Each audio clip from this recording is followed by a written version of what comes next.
વેજલપુર ગ્રામ પંચાયત કચેરીમાં આજે સ્વચ્છતાના ધજાગરા ઉડાવતું વેજલપુર ગ્રામ પંચાયતનું વહીવટીતંત્ર ગંદકી ભરેલ ટ્રેક્ટર કેટલાક મહિનાથી બંધ હાલતમાં કચેરીમાં જોવા મળી રહ્યું છે।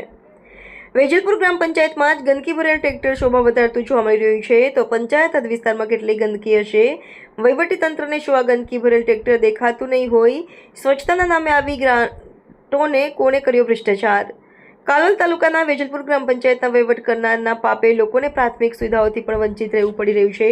ત્યારે વેજલપુર ગ્રામ પંચાયત વિસ્તારમાં સાફ સફાઈ માટે આવતી ગ્રાન્ટો માત્ર કાગળો ઉપર જોવા મળી રહી છે, તેવું એક ઉત્તમ ઉદાહરણ વેજલપુર ગ્રામ પંચાયત કચેરીમાં ગંદકી ભરેલ ટ્રેક્ટર કેટલાક સમયથી બંધ હાલતમાં જોવા મળી રહ્યું છે। ત્યારે ગ્રામ પંચાયતના સત્તાધીશોને આ ગંદકી ભરેલ ટ્રેક્ટર કચેરીમાં છે તે નહીં દેખાતું હોય। જો ગ્રામ પંચાયત કચેરીમાં ગંદકી ભરેલ ટ્રેક્ટર ના દેખાતું હોય તો વેજલપુર ગામની ગંદકી તેમને શું દેખાવાની છે તેવા અનેક સળગતા સવાલો વહીવટીતંત્ર ઉપર ઊભા થયા છે।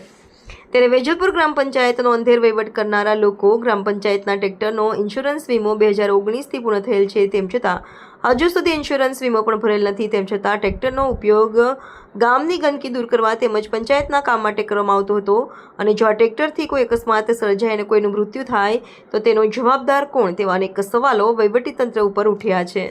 બ્યુરો ચીફ ઇમરાન પાડવા, વેજલપુર।